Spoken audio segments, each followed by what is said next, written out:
안녕하세요. 양봉 생생라이브 진행하고 있는 김병길입니다. 반갑습니다. 우리가 지난 시간까지 양봉이 과연 매력적인 직업이 될 수 있는지 이 질문에 대해서 나름의 어떤 답을 내리기 위한 여러 가지 문제 상황들을 짚어보고 있습니다. 그래서 첫 시간에 이제 자연이라는 문제 상황을 우리가 다뤄봤고요. 그리고 이제 두 번째 시간 문화라는 문제 상황과 산업이라는 문제 상황에 대해서 다뤄봤습니다. 그리고 오늘은 이제 법과 제도 그리고 정책이라는 문제 상황 그리고 우리 양봉인 내부의 문제 상황에 대해서 다뤄보도록 하겠습니다.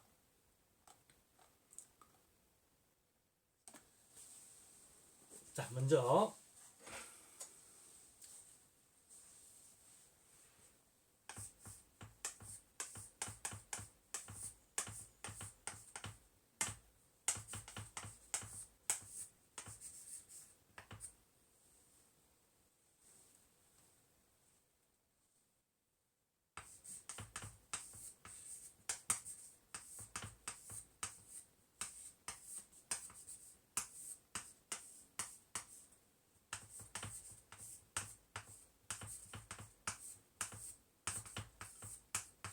법과 제도 그리고 정책이라는 문제 상황에 대해서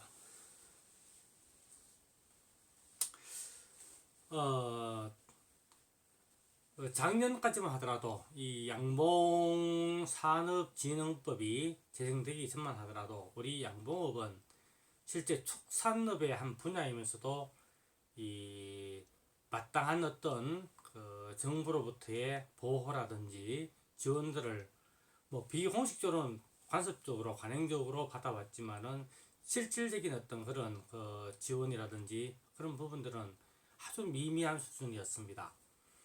그리고 또 이제 재정법 양봉진흥법이 제정되고 난 다음 지금 현재 이렇게 양봉농가 등록제를 시행하면서 어떻게 보면은 제도권 안으로 비로소 본격적으로 이제 진입했다라고 볼 수가 있는데 이런 상황이 참 어떤 중대한 어떤 전환기가 아닐까라는 생각을 하게 됩니다. 근데 실제 우리 현재 양봉업이 처해 있는 이 현실을 보면은 여러 가지 측면에서 아주 열악한 상황이라고 볼 수가 있습니다. 실제 우리가 이렇게 전국적으로 양봉인 종사 수가 실제 결코 적은 숫자가 아닙니다. 30만 명 이상 되니까요. 그런데 실제 이 양봉을 통한 소득 측면에 있어서는 외국에 비해서는 사실 이 꿀 생산량만 하더라도 봉군 한 군당 수확량이 굉장히 저조한 상황입니다.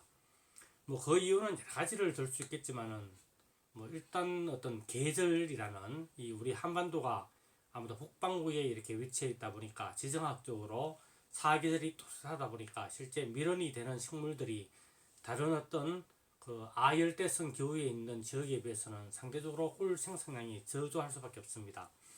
실제 인접 국가인 중국이라든지 일본에 비해서도 사실은 이 밀원 식물도 적고요. 또 전체적인 어떤 분포도 아주 이렇게 일부 지역에 편향되어 있는 경향들이 있습니다. 그렇다 보니까 유밀기도 실제 우리가 5월, 6월 두 달 남짓에 불과하죠. 그리고 또 이 6월 말부터 생산되기 시작하는 피나무꿀 뭐 그까지 포함한다 하더라도 실제 3개월이 채 안 되는 그런 짧은 기간에 불과합니다. 그렇다 보니까 아무래도 이제 수확량에서 상대적으로 불리한 측면은 있지만은 그렇다 하더라도 이 객관적인 데이터 상으로 봤을 때 상대적인 어떤 그런 저조한 생산량은 우리가 짚고 넘어가야 할 어떤 그런 상황이 아닐까 싶네요. 그리고 또 하나의 문제는 실제 우리 현재 밀원식물들 뭐 가장 대표적인 게 아카시꽃이라고 볼 수가 있는데 이것도 사실은 우리 조림 사업, 산림 녹화 사업을 하면서 그 세월이 벌써 한 30년 세월이 되었죠. 그렇다 보니까 굉장히 이 나무들이 노쇠화되어 있고 노령화되어 있고 또 당연히 뭐 수령이 오래다 보니까 생산량도 가면 갈수록 떨어지고 있습니다. 그래서 이런 식물들을 정책적으로 계속 심어 나가고 식재 나가고 관리해 나가는 그런 노력이 어, 함께 병행돼야 되는데 그런 관리 부족도 사실은 큰 한 요인이라고 볼 수가 있습니다. 뭐 거기에다가 또 우리 교육에 적합한 어떤 다수학 종봉, 좋은 종봉들을 개발하고 또 보급해주는 어떤 그런 정책적인 어떤 지원들도 연구들도 있어야 되는데 그런 부분도 거의 뭐 전무하다시피 하고요. 그리고 또 이 우리가 꿀벌을 관리해 나가는데 필요한 질병 연구라든지 또 치료 약품이라든지 이런 것들도 개발해서 보급을 해주고 해야 되는데 이런 부분도 사실은 거의 전무하다시피 합니다. 거기에다가 이 개별 농가의 어떤 꿀벌 사육 기술이라든지 채물 기술도 전문화되지 못하고 하다 보니까 아무래도 전체적인 꿀 수확량에서 외국에 비해서 좀 저조하다라고 볼 수 있습니다. 물론 한편으로는 뭐 중국이라든지 뭐 여러 나라를 방문해 보신 분들이 꿀벌 관리는 우리가 최고다라는 말씀을 하시는데 실제 정부의 어떤 정책 지원이 이루어지지 않은 상태에서 개별 농가의 어떤 그런 사육 기술 단순히 어떤 그것만 가지고 어떤 이 국수주의적인 어떤 그런 태도를 가지고 입장에서 우리 기술이 최고다라고 이 목소리만 높이는 구호만 높이는 그와 같은 것은 사실은 뭐 객기에 불과하지 않을까 싶기도 하네요. 그래서 정부 정책에 있어서 너무나도 우리 농업 부분 가운데서 이 양봉은 좀 방치되고 있다 싶을 정도로 외면을 받고 있습니다. 가령 이 비농사라든지 또 밭작물 같은 경우에는 이 직불금 제도가 있어가지고 실제 많은 어떤 그런 지원들이 이루어지고 있죠. 그런데 그런 직불금 부분에 있어서도 우리 양봉만은 예외적으로 외면을 당하고 있습니다. 그래서 이런 문제들은 우리가 개인의 힘만으로 어떻게 해결할 수가 없습니다. 그래서 무엇보다도 이제 양봉법도 시행되고 했으니까 우리 개별 농가가 그리고 또 우리 양봉인들이 유기적인 조직을 이루고 결집해서 정책 결정에 반영될 수 있도록 그렇게 노력해 나가는 것이 그리고 또 현재 이렇게 열심히 활동하고 있는 양봉협회라든지 뭐 그런 어떤 단체에서 좀 더 적극적으로 임원진들을 비롯한 조합원들이 또 회원들이 어떤 노력을 함께 경주를 해 나가야 되지 않을까 싶네요. 그래서 좀 아쉽긴 하지만은 앞으로 이런 어떤 전환기를 맞이해서 이제 우리 양봉산업진흥법도 이제 시행이 되었으니까 이 우리 양봉업에 대한 정책 사업을 사실은 그 어떤 투자가 앞으로 점점점 이렇게 많이 이루어져야 하지 않을까 싶기도 합니다. 그래서 그 정책 사업에 대한 어떤 투자 정대 방안에 있어 가지고 좀 앞으로 이루어졌으면 하는 사항들을 몇 가지 짚어보고자 합니다. 첫 번째는 이 꿀벌 종자 그 우수 종봉을 말합니다. 이 꿀벌 종자에 대한 개량 사업 이 부분이 좀 치밀하게 또 보다 많은 예산이 수립되어 가지고 추진되었으면 하는 바람을 가지고 있습니다. 뭐 다행스럽게도 작년 10월 달이었죠. 전북 부안군의 위도면 치도리일 거예요. 그 치도리에 꿀벌 위도 위도라는 지역이니까 꿀벌 위도 격리 육종장이 개소식을 하고 이제 활동에 들어갔습니다. 그래서 그곳에서 우리 꿀벌의 손괴를 보존하고 또 우수 교배종을 개발하고 또 보급하는 그런 업무를 이제 담당한다고 하는데 잠옷 기대가 큽니다. 그리고 이제 두 번째는 그 농약 피해 사실은 그 봄마다 여러 지역에서 뭐 자두라든지 복숭아라든지 사과라든지 그런 과수 작물 재배를 하시는 농가들과 사실은 많은 마찰들이 생기고 있죠. 그래서 그 다른 어떤 과수 농가들 같은 경우에는 그때가 한참 우리 봄벌을 한참 키워 나갈 때 꽃이 피기 때문에 그들이 어떤 그런 농사를 위해서 이제 많은 농약을 살포하게 되는데 이때 살포되는 살충제에 의해 가지고 이 꿀벌들이 막대한 피해를 받고 있습니다. 사실 우리 꿀벌 같은 경우에는 수분 활동을 통해서 다른 어떤 농업 부분에 많은 도움을 주기 때문에 도움을 주면서도 한편으론 막대한 어떤 그런 농약 피해 때문에 피해를 받는다면 우리 농가의 어떤 그런 입장에서는 굉장히 갑갑한 상황이 아닐 수 없습니다. 그 가까운 뭐 제 지인들 가운데서도 그 제가 이제 경북 안동에 있다 보니까 안동 지역은 말할 것도 없고 의성이라든지 군위라든지 인근 지역만 보더라도 그쪽에는 주로 이제 이 자두밭이 많아요. 그렇다 보니까 이 자두 농사 때문에 사실은 4월 달에 굉장히 농약 피해를 많이 받아가지고 한참 이렇게 봉포를 육성해서 채무를 꾸려야 할 시기에 한 자리에서 이렇게 벌을 키우지 못하고 다른 지역으로 도망을 다녀야 하는 그런 사태도 벌어지더라고요. 그래서 이런 어떤 많은 피해를 받고 있기 때문에 이런 농약 피해 봉군에 대해서는 사실은 우리가 당당하게 어떤 정책적인 보상이라든지 지원 제도를 요구를 해야 됩니다. 또 물론 그런 어떤 지원 제도도 시행을 해야 되겠고요. 그리고 세 번째는 지금 현재 뭐 부조라든지 이런 1급, 2급 법정 전염병들이 우리 꿀벌을 관리해 나가는데 막대한 피해를 주고 있습니다. 그래서 이런 법정 전염병에 대해서는 피해 고지도 해주고 또 보상도 해주는 그런 제도가 앞으로 좀 더 유기적으로 시행이 됐으면 하는 바람을 가지고 있습니다. 그리고 원래 이제 네 번째로는 안동 지역 같은 경우에는 사실 봄에 이 산불 때문에 피해를 본 농장들이 여러 군데가 있어요. 그리고 또 이 여름에는 또 홍수 때문에 피해를 보기도 했고요. 또 어떤 분은 이런 산불 피해와 홍수 피해를 동시에 한 해에 경험하는 그와 같은 분들도 계셨습니다.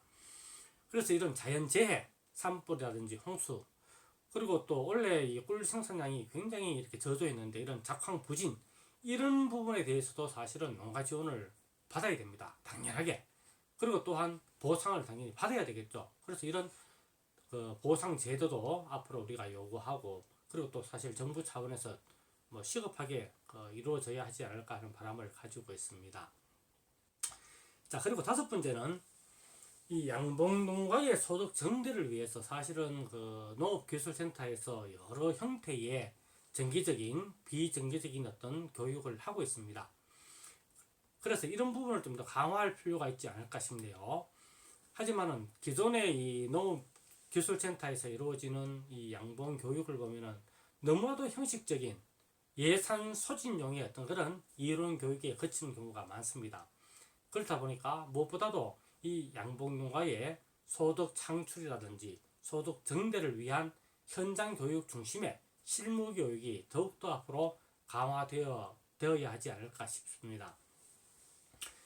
그리고 타 작물과의 연계도 굉장히 좀 필요한 상황인데 사실 이 경북 지역 같은 경우에는 사과가 굉장히 많이 이렇게 재배되고 있습니다. 그래서 이 화분 매개용 꿀벌에 대해서도 정책 지원이 앞으로 확대되어야 되지 않을까 싶습니다. 특히나 이제 농업기술센터에서 그런 어떤 뭐 가령 경북 지역에 제가 사과를 예를 들었는데 이 사과도 이렇게 화분 매개의 역할이 굉장히 중요합니다. 꿀벌이. 그래서 이런 어떤 사과 재배 농가와 그리고 양봉 농가를 서로 연계시켜 가지고 이것을 보조 사업으로 전환시켜서 서로 상생할 수 있는 그런 길을 틀 필요도 있지 않을까 싶습니다. 물론 뭐 다른 지역 같은 경우에는 이 부분을 좀 더 뭐 확대해서 보자면은 뭐 사과는 말할 것도 없고 배라든지 복숭아라든지 자두도 마찬가지죠. 다 이 꿀벌이 이 화분 매개의 어떤 중대한 구실을 하고 있습니다. 그래서 이런 과수 부분이라든지 또 뭐 현재 재배 중인 딸기라든지 참외, 수박 같은 그런 시설 재배 물론 일부 지역은 이렇게 수중벌 지원 사업을 시행하는 시군도 물론 있더라고요. 근데 이것이 좀 더 전면적으로 도입되어서 우리 꿀벌 농가에게 경제적인 어떤 실이익을 줄 수 있는 그와 같은 방향으로 좀 확대 시행되었으면 하는 바람을 가지고 있습니다. 그리고 이제 마지막으로 여섯 번째, 포장재 지원 사업도 좀 많이 확대되었으면 하는 바람입니다. 그래서 이제 앞으로 뭐 지난 시간에 잠시 말씀을 드렸습니다만은 사실 이 꿀을 생산해서 물론 도매 판매를 하시는 분이나 납품하시는 저같이 이렇게 양봉농협에 납품을 하시는 분들도 있지만은 사실은 대부분의 농가에서는 소매 판매를 선호하고 있고 실제 꿀 시장의 대략 뭐 한 70% 정도가 소매 판매가 중심을 이루고 있습니다. 그래서 이 개별 그 지역별로 개별 양봉 농가의 특색을 살릴 수 있는 포장재를 지원 사업을 통해서 지원을 해주고 또 브랜드화를 하고 하는 어떤 그런 사업들도 앞으로 좀 역점을 두고 활발하게 추진되었으면 합니다. 그리고 지금은 좀 이제 그 법률적인 규제가 어느 정도 이렇게 풀리고 있는데 봉독도 마찬가지죠. 이 봉독에 대한 어떤 규제도 좀 앞으로 좀 확 좀 시원하게 풀어가지고 이것에 대한 연구 투자 이런 부분들도 활성화되어 가지고 이 의약품이라든지 그리고 또 건강 보조 식품이라든지 이런 부분에서도 많은 상품들이 개발되었으면 합니다. 지금까지 이 법과 제도 그리고 정책이라는 문제 상황들을 몇 가지 짚어보면서 살펴봤는데 이제 우리가 다루고 있는 본 주제의 이제 마지막 내용입니다. 양봉인 내부의 문제 상황에 대해서 짚고 넘어가겠습니다.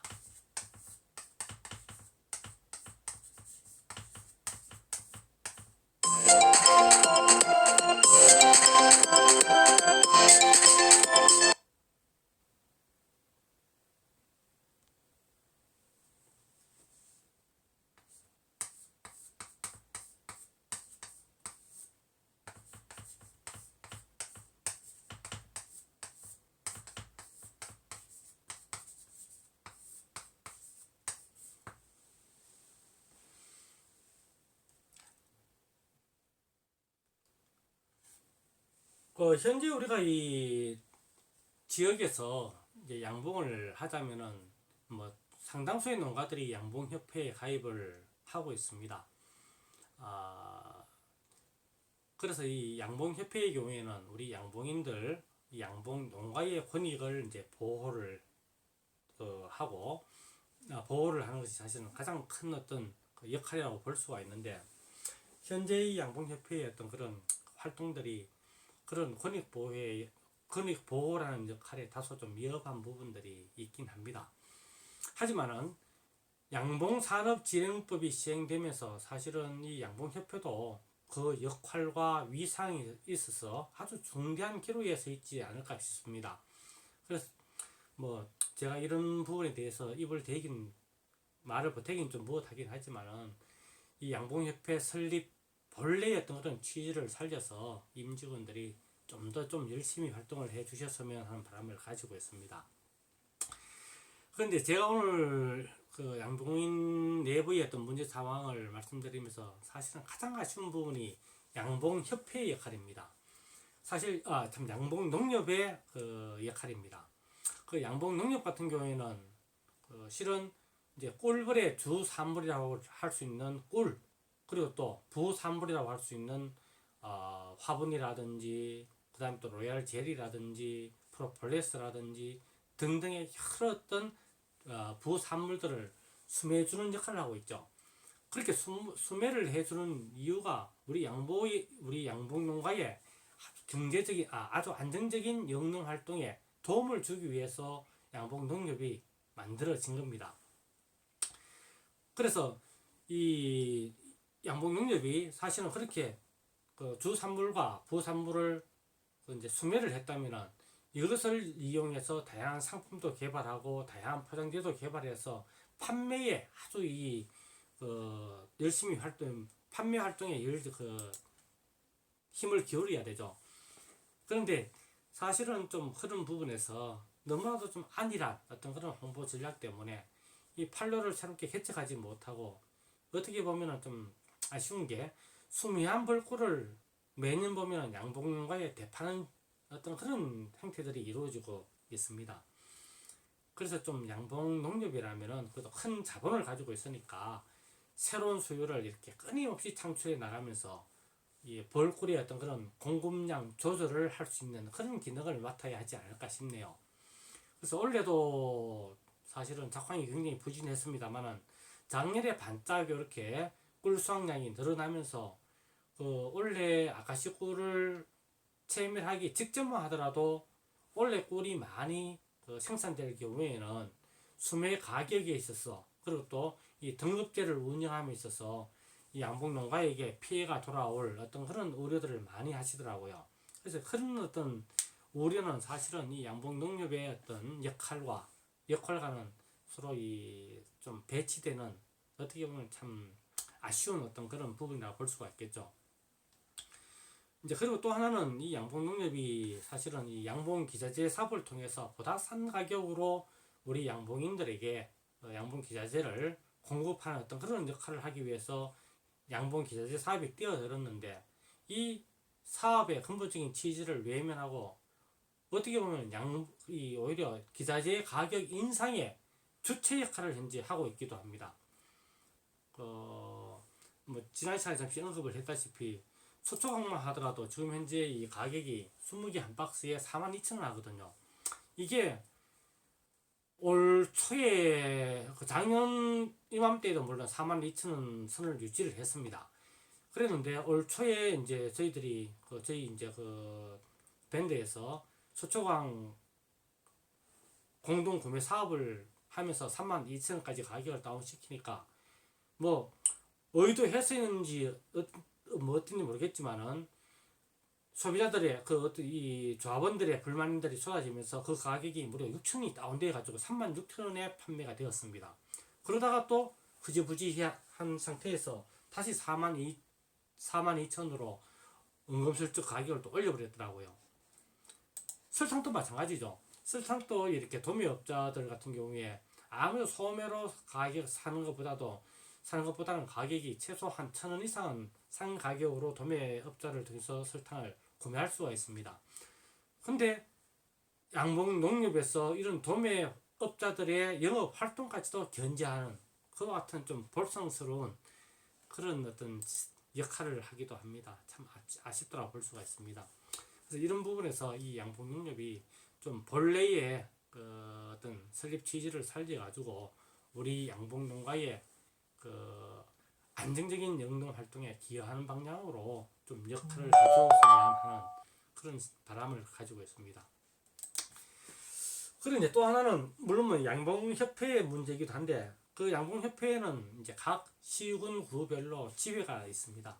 근데 그 지회 안에서 사실은 회원 간의 어떤 반목과 불화도 굉장히 좀 심한 지역은 굉장히 심하죠. 물론 뭐 이 아주 이렇게 용화가 잘 되어가지고 이 보조사업 집행이라든지 이런 부분에서 아주 뭐 순조롭게 잘 돌아가는 지역도 있습니다만은, 그렇지 못한 지역 간에는 4분 5분 되어가지고 고소 고발건이 남발되고 해서 이 가뜩이나 이 다른 축산업에 비해서 보조사업 예산 자체가 적은데 그 적은 예산마저도 감축당하는 공무원들이 오히려 지원을 꺼리는 그와 같은 일이 빚어지는 지역들도 상당히 많습니다. 그래서 이런 부분은 사실 우리 회원들이 좀 앞으로 좀 반성의 계기를 삼아야 되지 않을까 싶네요. 또 그렇게 해야지만이 앞으로의 어떤 우리 지역 양봉 농가들도 좀 더 영농 활동을 하는데 이 도움을 받을 수 있을 것 같습니다. 그리고 또 뭐 좀 어떻게 보면은 참 건드리기 힘든 부분이긴 한데, 사실은 이 자연꽃꿀 생산농가와 사양벌꿀 생산농가 간의 갈등도 의외로 심각한 편입니다. 근데 이것은 무엇보다도 근본 원인은 이 사양골 양봉 농가의 판매 방식에 사실은 문제가 있다라고 지적을 할 수가 있습니다. 그래서 좀 뭐라 그러죠? 그 표시사항 기재하실 때 좀 명확한 어떤 그런 기재를 꼭 해주시고, 그리고 또 사양 벌꿀이라는 것 꼭 이렇게 기재를 해서 판매하실 때 혼선이 빚어지지 않도록 하는 것도 하는 것이 바람직하지 않을까 싶습니다. 그리고 또 이 자연 꽃꿀 생산 농가들은 물론 어떤 그런 갈등 상황도 있지만은 보다 좀 고도화된 기술 습득을 통해서 좀 더 많은 벌꿀을 생산할 수 있도록 앞으로 노력해 가야 되지 않을까 싶네요. 지금까지 양봉이 과연 매력적인 직업이 될 수 있는가라는 주제를 두고 사실은 굉장히 긴 시간 동안 물론 뭐 이렇게 오늘 제가 간략하게 두 가지 그 소주제를 가지고 말씀을 드렸습니다만은 상당히 긴 시간을 두고 물론 뭐 좀 더 쉽다면은 좀 더 오늘 주제도 사실은 꼼꼼하게 짚어보자면은 뭐 이야기거리가 굉장히 많습니다만은 뒷 이야기를 위해서 제가 간단하게 줄여서 말씀을 드렸습니다. 그래서 그게 이제 이 제가 다섯 가지 측면에서 쭉 이렇게 문제 사항들을 짚어봤는데 그 어떤 결론을 내리기는 참 애매합니다만은 그렇습니다. 이 양봉이 매력적인 직업이 될 수 있는지 없는지의 문제는 어떻게 보면은 우리 양봉인 또 우리 양봉 농가 한 사람 한 사람의 어떤 노력과 그리고 또 현실에서 겨울이는 어떤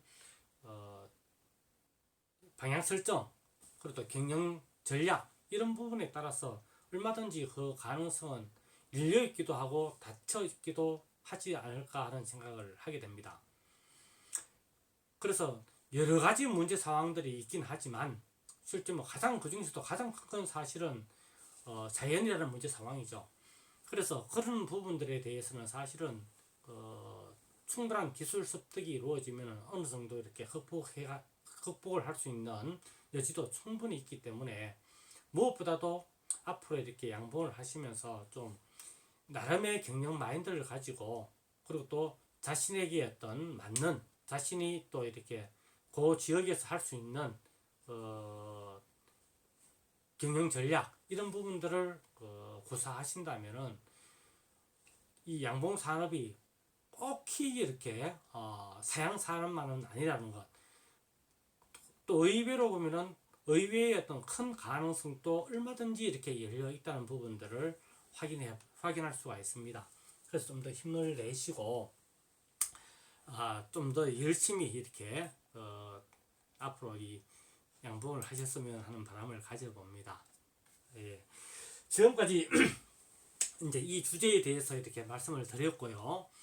그리고 이제 지금부터는 제가 안 그래도 오늘 강의 들어오기 전에 이제 밴드에 잠시 글을 올렸었는데 이제까지 어떤 그 강의 내용을 통해서 들으면서 이렇게 드셨던 어떤 그런 의문점이라든지 그리고 또 양봉을 관리하면서 이렇게 하시고 싶은 부분들 뭐 저한테 질문하고 싶은 게 있으면 질문을 받으면서 강의를 끌어가겠다고 말씀을 드렸는데 지금 밴드를 통해 가지고 댓글로 혹시 궁금한 점이 있으면 질문을 올려주시기 바랍니다. 그래서 지금부터 이제 판서보다는 이제 질문을 받으면서 이제 방송을 이끌어 나가 보도록 하겠습니다.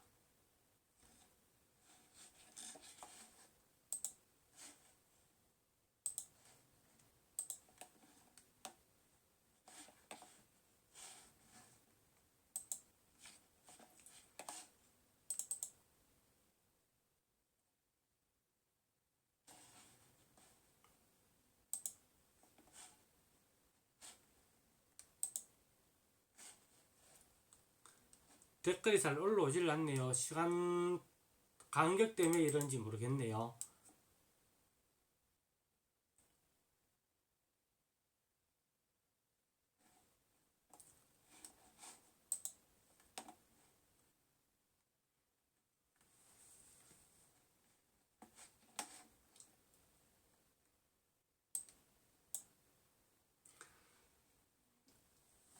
자, 댓글의 내용, 질문이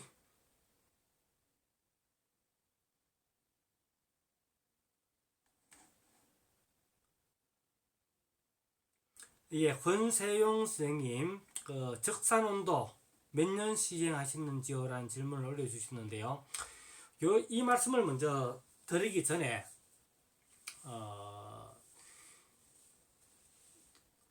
꿀벌을 기르다 보면은, 꿀벌의 먹이를 제공하기 위해서 자동 사양기라든지, 또 아니면은 뭐 고속 사양기, 아니면은 목 사양기, 또 요즘은 또 이렇게 플라스틱 제품도 많이 나오더라고요.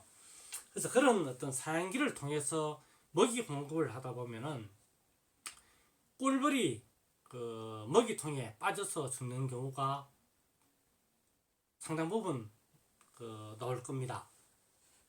근데 어떤 그 봉군에서는 꿀벌이 그 먹이통에 빠져서 죽는 게 거의 없는 봉군도 있습니다만은 또 어떤 통은 굉장히 심한 경우도 있죠. 그래서 그 이유가 무엇인지 사실은 생각을 이렇게 깊이 해보지 않으시는 분들이 의외로 많습니다.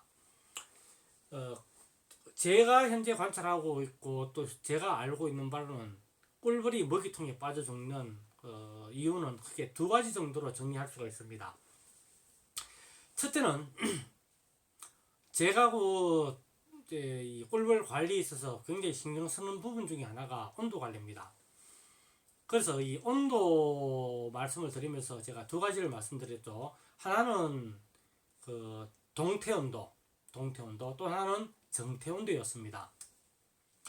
근데 이 꿀벌이 그 정태 온도 22도쯤 되는데요. 그 정태 온도 이하가 되면은 활동력이 저하되는 것이 눈에 띄게 드러납니다. 다시 말해서 그 스스로 열을 내는 것도 한계가 있기 때문에 이 정태 온도 이하로 떨어지게 되면은 결국 이 꿀벌이 제대로 움직이지 못하고 먹이 활동이라든지 또 외부 활동들을 하는데 많은 지장을 받게 됩니다. 그래서 이 먹이통에 그 사양액을 부어주게 되면은 그게 자동 사양기라 하더라도 뭐 자동 사양기에도 보면은 뭐 종류가 여러 가지가 있습니다만은 그 자동 사양기에도 꿀벌이 빠져 죽기도 합니다. 이제 그 이유 중에 가장 큰 이유 하나가 바로 이 정태 온도와 관계가 있습니다. 그래서 아무래도 이제 먹이가 새로 공급되면은 그 먹이가 데워져서 들어오는 게 아니기 때문에 아주 어떻게 보면은 한 15도 이하의 어떤 그런 온도를 띄게 됩니다. 그래서 체온이 급격히 떨어져서 빠져 죽는 그와 같은 일이 빚어지죠. 근데 이제 이러한 문제도 있습니다만은 그 건강한 봉군의 경우에 강군의 경우에는 먹이통에 빠져 죽는 봉군의 숫자가 극히 적습니다. 예, 그 강군의 경우에는 그러한 이제 이 온도 센서가 정태 온도 이상의 어떤 그런 온도를 유지해 주기 때문에 상대적으로 그 숫자가 급격히 줄어들 수밖에 없겠죠. 그것이 이제 첫 번째 이유고, 두 번째는 아마 여러분들도 그 먹이통에 빠져 죽는 사양기에 빠져 죽는 이 개체수를 보고 꿀벌 관리하는데 아마 적지 않은 도움이 될 겁니다. 이제 그 두 번째 이유가 어떻게 보면 가장 중요한 징후 가운데 하나인데, 꿀벌이 응애라든지 각종 질병에 노출될 경우에 제가 지난 시간에 그런 말씀을 드렸을 겁니다. 꿀벌은 나름의 그 꿀벌 집단 나름의 군집 나름의 질병에 대한 방어 기제를 가지고 있다는 말씀을 드렸습니다. 그래서 질병에 노출된 또는 감염된 그런 개체군의 경우에는 다른 꿀벌과 교류를 하고자 할 때 다른 꿀벌이 거리두기를 하게 됩니다. 다시 말해서 접촉을 꺼리게 됩니다. 그래서 가뜩이나 먹이를 질병에 걸려서 몸이 쇠약인 상태에서 스스로 먹이를 먹지 못하는 그와 같은 상황에서, 그렇다면 다른 꿀벌들이 와서 이렇게 먹이를 공급을 해줘야 되는데, 먹이 교류를 해야 되는데 먹이 교류를 하지 못하는 일이 벌어지겠죠.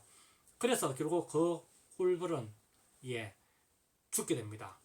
그래서 결국 벌통 밖으로 쫓겨 밀려 나오게 되겠죠. 그리고 또 그런 질병에 노출된 꿀벌들은 외형적으로 딱 두드러지게 드러나는 표시가 체중이 감소합니다. 그래서 이 응애에 감염되어 있는 꿀벌 같은 경우에는 체중의 대략 한 15% 정도가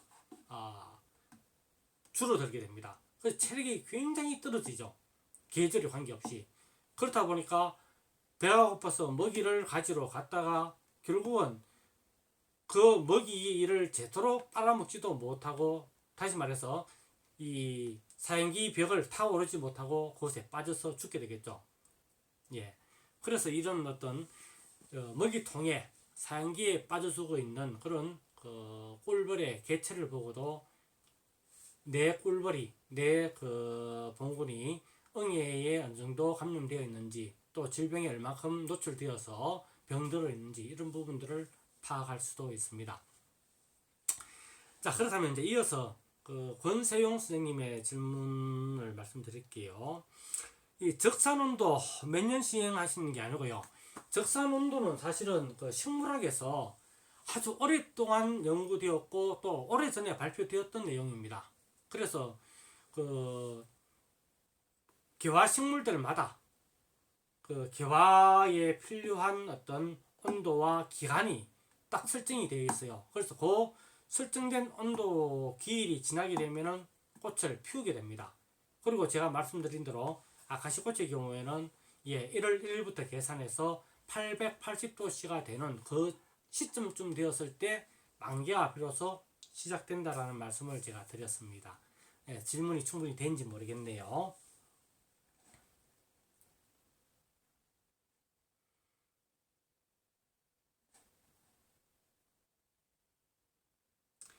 그리고 오늘 제가 진행을 해 나가면서 수업 주제와 관계없는 내용은 제가 가급적 다루지 않도록 하겠습니다. 그래서 이 꿀벌 관리와 관계없는 내용들은 죄송하지만 질문에 대한 답변을 드리고 싶지 않네요. 자, 그리고 장기형 선생님, 지역 구분을 남부, 중부, 북부의 기준을 어떻게 구분하는지요? 라고 말씀드렸는데, 좀 애매합니다만은, 그 남부 지역 같은 경우에는 뭐 경산남북도, 경사남도 정도를 이렇게 남부 지역으로 설정하시면 될 것 같고요. 전라남도도 마찬가지입니다. 뭐 제가 기본적으로 할 때는 이제 그렇게 설정을 하고요. 중부 지역 같은 경우에는 그 경상북도, 그리고 또 충청남도 지역 정도, 뭐 충청북도 일부 지역까지도 중부 지역에 포함시킬 수 있습니다. 그리고 북부 지역이라면 이제 강원도권, 경기도권 정도로 이렇게 설정하면 될 것 같네요. 뭐 대체적으로 그 정도로 이렇게 구분해서 설정을 하고 있습니다.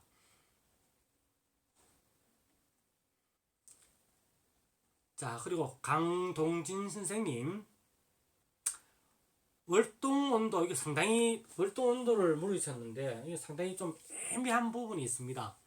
구체적으로 질문의 요지를 사실은 정확히 파악하기가 힘든데, 이 부분은 제가 그 월동에 대한 도움 말씀을 조금 드릴게요.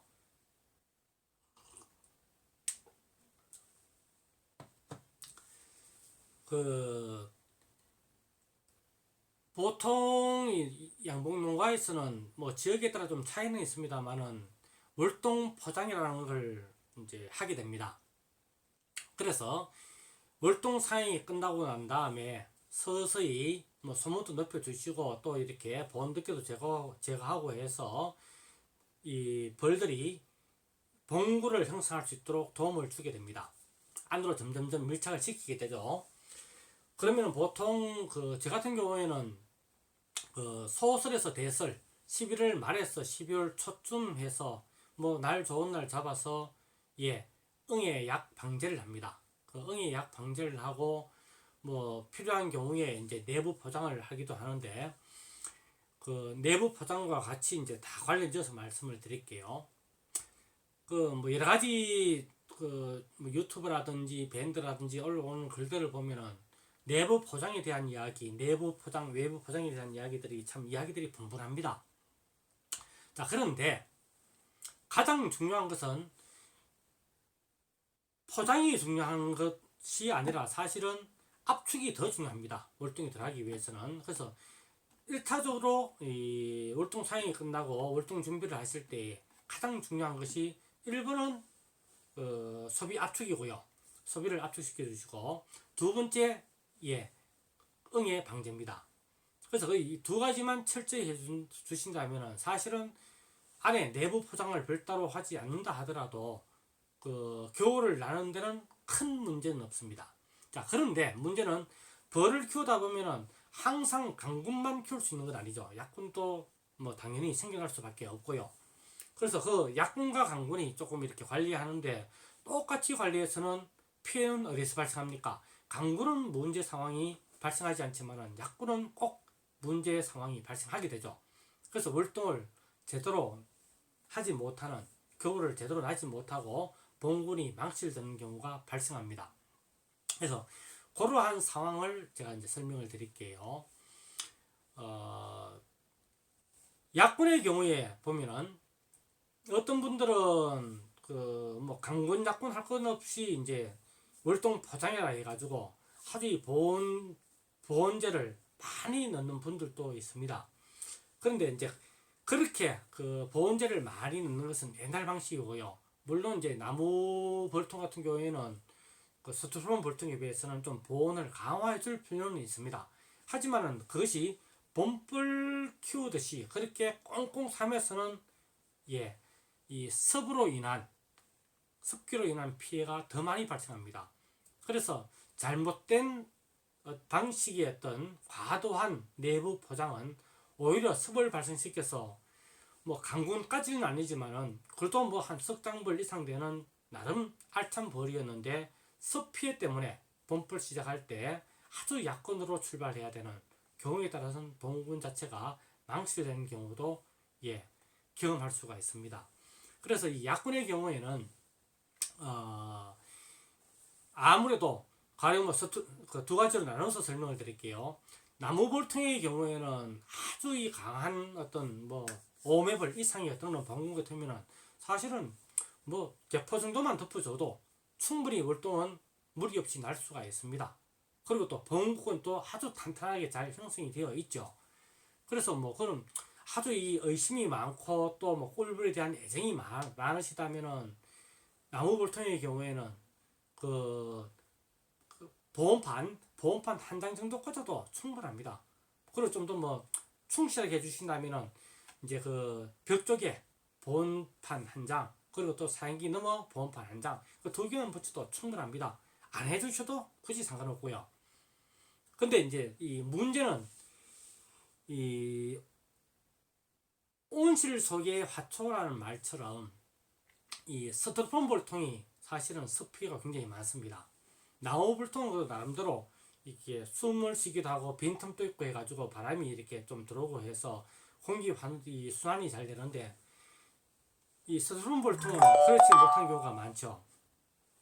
그렇다 보니까 약군의 경우에 만약에 스티로폼 볼통인데 보온제를 앞뒤로 꽂아 넣는다든지, 그리고 또 어떤 경우에 어떤 분 보면은 저기 소비 위에다가 그 비닐까지 이렇게 씌워서 하는 경우를 하시는 분들도 간혹 있더라고요. 그랬을 때는 무조건 습이 발생할 수밖에 없습니다. 만약에 또 벌통 앞쪽을 뒤쪽보다 더 높게 놓는다면 그 습 피해가 더욱더 클 수밖에 없습니다. 그래서 약군일 경우에는 격리판이나 사양기하고 딱 붙이지 말고요, 조금 띄워가지고 보온제 한 개 정도 이렇게 꽂아주는 정도. 만약에 사양기에 딱 붙이고 잔다면은 그 보온제 끝부분을 한 3cm 정도 이렇게 삼각형으로 잘라내버리고 벌들이 좀 드나들 수도 있고, 그리고 또 공기도 이렇게 보온제 너머의 공간하고 이렇게 공기 순환도 될 수 있게끔 그렇게 잘라주면은 습 피해를 방지하는 데 도움이 됩니다. 뭐 어떤 분들은 소비에 이렇게 비닐을 씌우고 난 다음에 개포와 비닐을 좀 이렇게 접을 하시는 분들도 있는데, 그랬을 경우에는 뭐 그것도 한 방법은 되겠습니다만은 뭐 굳이 월동을 내시면서 비닐까지 하는 것은 저는 개인적으로 이렇게 뭐 바람직한 방법이라고는 생각을 하진 않고요. 아무튼 그런 식으로 이렇게 월동에 들어간다면은 습 피해로부터 보호를 받을 수가 있을 겁니다. 충분한 답이 되는지 모르겠네요.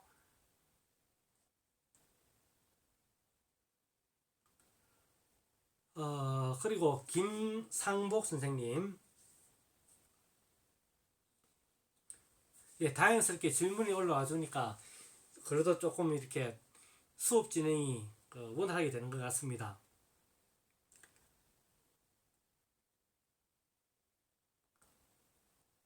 올해 심한 흉작인데 내년도 아카시나무에는 영향은 없는지요? 궁금합니다. 라고 물으셨네요.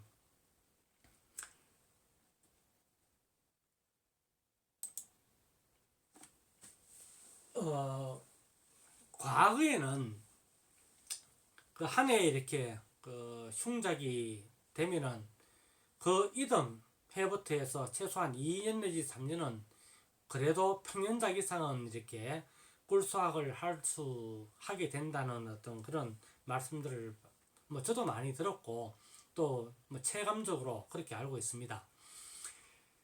그 사실 뭐 내년 같은 경우에 어떻게 보면은 뭐 꿀 이렇게 풍작이 들면 좋은데요. 사실은 매년 그렇습니다만은 가면 갈수록 이 풍작에 대한 기대가 좀 약해진다는 생각이 많이 듭니다. 좀 별로 기대가 안 되죠. 왜 그러냐면은 일단은 뭐 제가 수업 시간에도 말씀을 드렸습니다만은 일단 이 아카시 미름 자체가 해가 가면 갈수록 그 미런지라든지 또 이 밀집도도 약해지고 있습니다. 나무는 또 이렇게 노령화되고 있고요.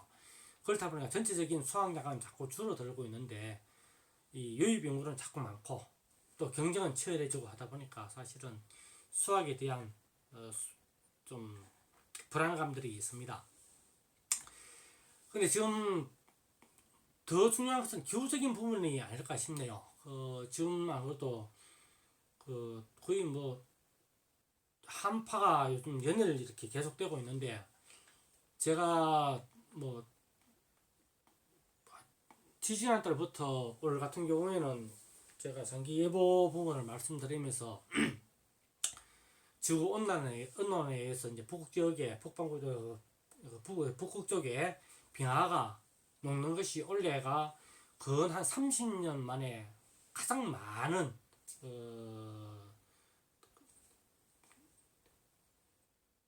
가장 많이 녹았다 그래요. 그렇다 보니까 이제 이 빙하가 녹으면서 이제 이 시베리아 고기압 쪽에 어떤 그런 한랭전선이 그 세력이 급격하게 지금까지 지금 이 한반도에 뻗쳐 내려오고 있는데 그 장기 예보에 하면은 올해 같은 경우는 한 30년 만에 최고의 한파가 몰아칠 거라는 말씀을 합니다.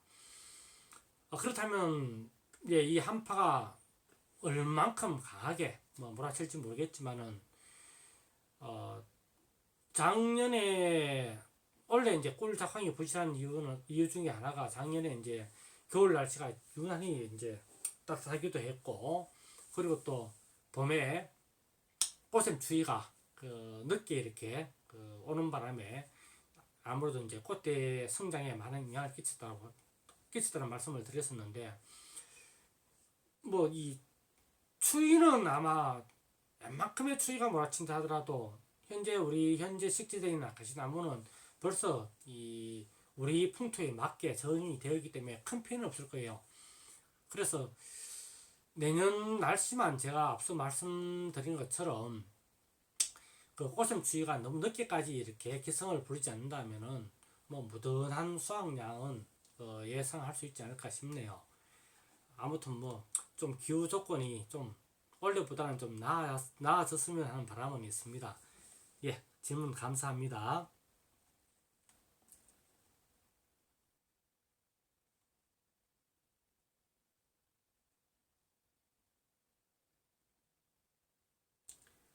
권세용 선생님요.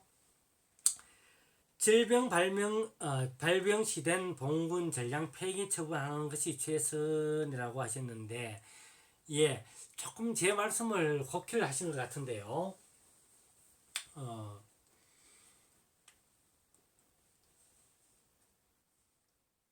만약 이제 그 개별 농가에서 이제 꿀벌을 기르신다면은 글쎄요, 그 어떤 문제 상황이 만연해가지고 질병이 만연해가지고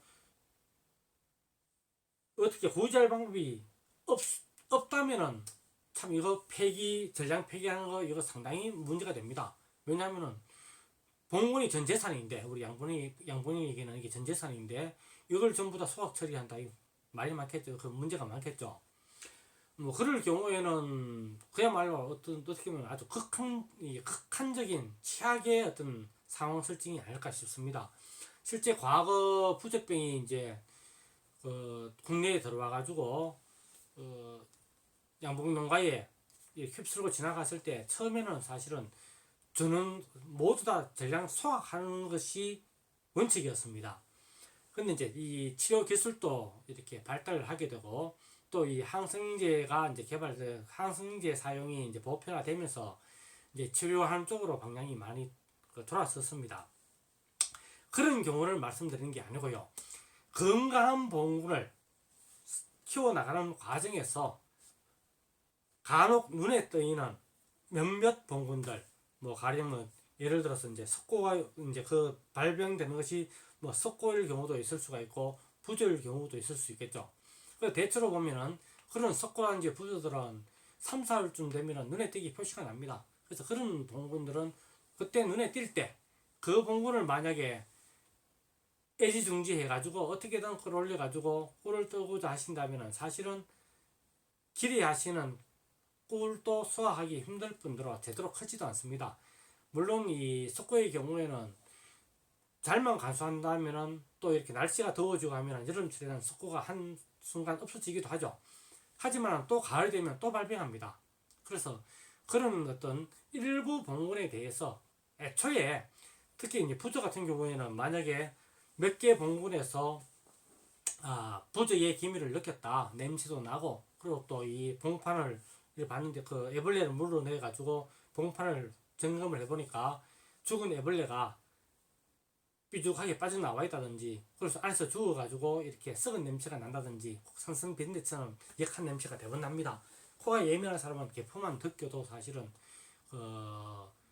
부조 같은 경우에는 그 역한 냄새 때문에 분명히 다른 건강한 봉군에서 나는 냄새하고는 그 차이를 분명하게 느낄 수가 있습니다. 그래서 그런 봉군의 경우에는 가급적 폐기를 하는 것이 낫다는 얘기입니다. 다시 말해서 그것을 물론 그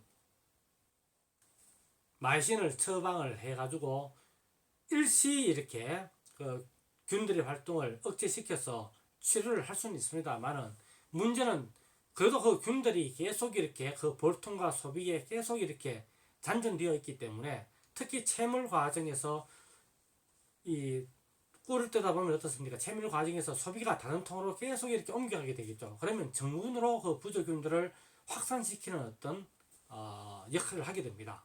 그렇다면은 한순간 꿀 채물도 중요합니다만 모든 봉군에 걸쳐 가지고 부조병이 발현할 수가 있다는 겁니다. 그래서 그런 것들을 미연에 방지하기 위해서 문제가 되는 봉군들은 아예 폐기 처분하는 것이 좀 더 피해를 줄인다는 것. 그리고 또 관리를 해보시면은 그렇게 몇몇 봉군들을 피해 봉군들을 폐기 처분했을 때 오히려 더 큰 경제적인 실익을 가져다 준다라는 말씀을 드리고 싶었는데 조금 오해가 있었던 것 같습니다. 아무튼 질문 감사합니다.